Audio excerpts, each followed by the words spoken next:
Hi welcome to Filmi Beat. భక్తిరస చిత్రాల్లో నటన అంటే నాగార్జునకే పెట్టింది పేరు.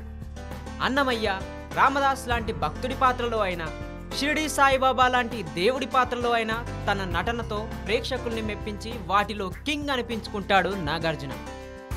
ఆ సినిమాలన్నీ ఆయనకి సూపర్ హిట్ అందించాయి.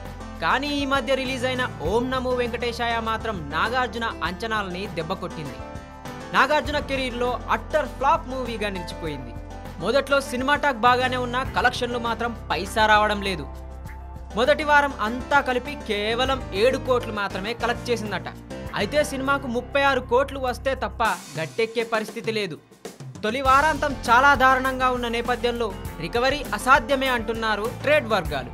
హతీరాం బాబా జీవితం ఆధారంగా తీసిన ఈ సినిమా భారీ డిజాస్టర్ దిశగా అడుగులు వేస్తోందని, కలెక్షన్ల సంగతి గోవిందా గోవిందా అంటున్నారు ట్రేడ్ వర్గాలు. కలెక్షన్లు రాకపోవడానికి కారణం సరైన సమయంలో విడుదల చేయకపోవడమే. అందుకని డిస్ట్రిబ్యూటర్లు నాగార్జునని బ్లేమ్ చేస్తున్నారు.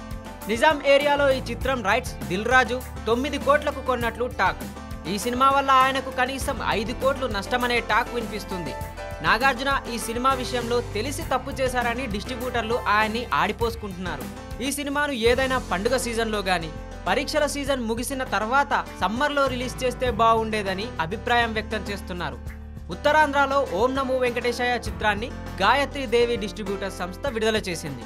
ఈ చిత్రాన్ని వారు 2,87,00,000కు కొనుగోలు చేసినట్లు సమాచారం. వీరు కూడా భారీగా నష్టపోయినట్లు టాక్. అంతేకాకుండా రచయిత జేకే భారవి తీసుకొచ్చిన మరో డెవోషనల్ స్క్రిప్ట్ విపరీతంగా ఆకట్టుకుందని ఓం నమో వెంకటేశాయ ఆడియో ఫంక్షన్లో నాగార్జున చెప్పాడు.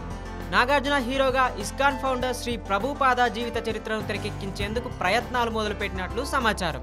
కానీ ఓం నమో వెంకటేశాయ ఫ్లాప్తో తన తర్వాతి సినిమా కూడా భక్తిరస చిత్రమే తీయాలంటే నాగార్జున వెనకడుగు వేసే అవకాశాలున్నాయి.